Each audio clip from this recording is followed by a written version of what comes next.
You could call it a pivot. After giving what was meant to be a vital speech, Donald Trump crashed his own press cycle by hiring Steve Bannon from the right-wing site Breitbart to run a campaign that trails in all 11 battleground states. He also hired Kellyanne Conway. Disclosure, I worked closely with Andrew Breitbart for a while, and I knew him well. Now, some will cheer this change, but Trump already has them in his pocket, and they can't vote twice. That's the problem. Trump's numbers are as horizontal as Utah's salt flats, while Hillary's are rising. Trump has his base, and he loves feeding it, but he starves for new converts. So did he hire someone who will broaden his appeal, or just a mirror that indulges his worst impulses? Given that the Breitbart side of late has embraced conspiracies, I worry. Could Trump blame the Lindbergh kidnapping on Tim Kaine's harmonica? Remember, conspiracies never resonate beyond the obsessive who tweets in all caps. Here they come. At any rate, you can make all the changes you want. If the nominee can't change, it's like putting a shirt on an ape. It's still an ape.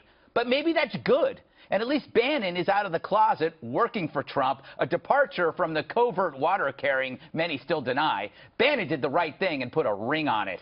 How many others will do the same? That's so funny.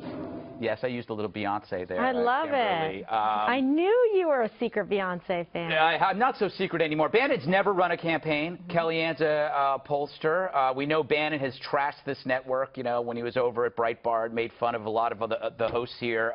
What do you think of this?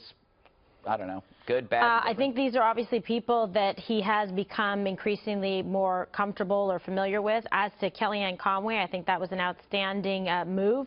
She's super bright, articulate. She's outstanding with polls, for sure. She used to work for Ted Cruz's campaign. Yeah. I think she understands field operations and kind of expanding the campaign in that regard. She was very much on message this morning when she was on with Martha and Bill, talking about this being an expansion of the team, and very aptly able to deflect any kind of a criticism, saying that, wait a second, is Paul Manafort still in charge, etc.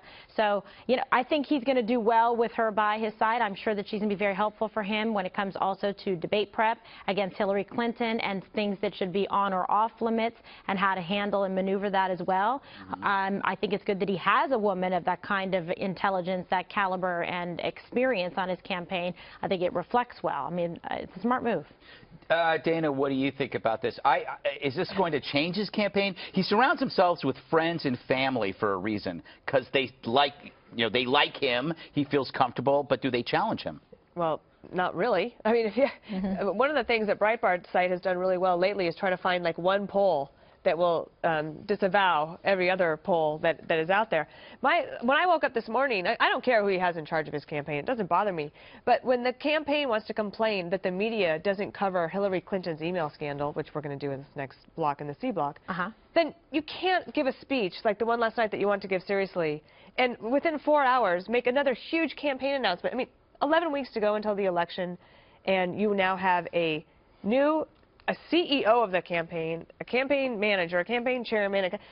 That is significant. And if the press is given the option of covering a substantive conversation or a process point 11 weeks before a campaign, they will take the process point every single time. So please stop complaining that the media isn't covering Hillary Clinton's scandals, because you don't give them room to do it. Eric, shouldn't he have waited so that people would talk more about his speech?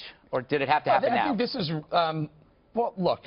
All right, the covert water carrying comment, I assume you're talking about no one at this table. I'm trusting that. I'm talking about Juan. Let's talk about what Trump did. He brought in Paul Manafort. There's some issues surrounding Paul Manafort regarding some lobbying and whatnot. The Russians. And like ties to Russia and taking money from them? Right. So he very smartly removed Paul Manafort, kept him on. He was at the table today in the security briefing, the whole thing. So he hasn't left the campaign. Why not fire Let me finish. him then? Allow me to finish. He brings in Steve Bannon, who is a fight. He is a street fighter. I don't know anyone who's a match for Steve Bannon. You and I both know Steve Bannon a long time, back from the Andrew Breitbart days. You would rather be a friend of Bannon than an enemy. Hillary Clinton would that doesn't make him a good person. But Hillary Clinton is in the crosshairs of Steve Bannon right now. So he will He will dig up stuff. He went after Megyn Kelly. He went after you. But here's why it matters, because there's going to be a debate stage. Now Trump needs someone behind him that's going to have all the ammunition he needs to take on Hillary Clinton. I think Bannon brings that.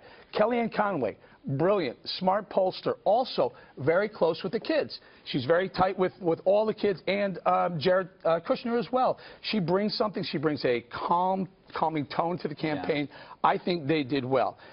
These polls, Dana, honestly, we have to stop with these polls. They're insane with the polls. You look at these, just look what's going on. You look at a Trump rally, and there's 12, 15,000, 10,000 people. You cannot believe. And then you look at Hillary Clinton, and you have, I don't know, 1,500, 2,000. But that's a real versus disservice. a poll 82 days out. It's a real disservice to whom? His supporters, to lie to them that those polls don't matter. You cannot take 12,000 people at a rally that are your definite supporters. They are going to show up the campaign and then say the polls are wrong. She has that opportunity. But one person sitting at home still cancels out somebody at a rally. It's not fair. Here's why polls really shouldn't matter or shouldn't ever matter. You pick up the phone and you say, who are you going to vote for? That person on the other end of the phone says, well, I'm going to vote for Hillary Clinton. But they're not out there voting. But when the people polls who are are getting out in good, the street and going to a rally, those are people who get up off the couch and go hear something and go say something. That's why I think you're saying they're motivated? Size of crowds is more indicative of following or even polling than actual people. But I would say that a person sitting home getting up to vote cancels out the person there. It's the same value.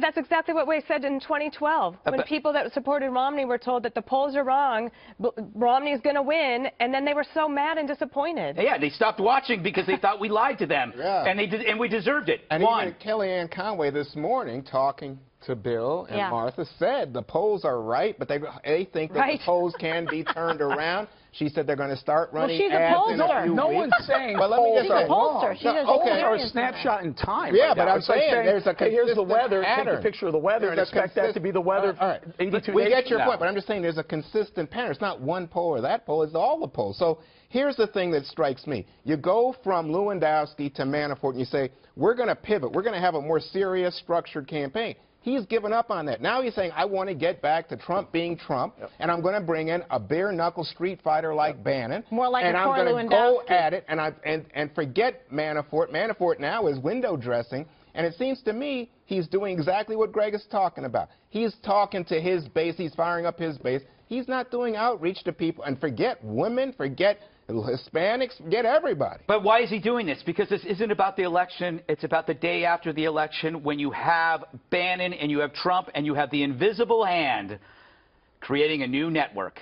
Well, that's possible. That's speculation. No, you like it. I see you're smiling. You know I'm right. He always likes those. You know that I'm right. This is not about the election. This is about after. This is on tape, right? It's going to be a flashback. All right, they're telling me to leave for some reason. Why would they do that?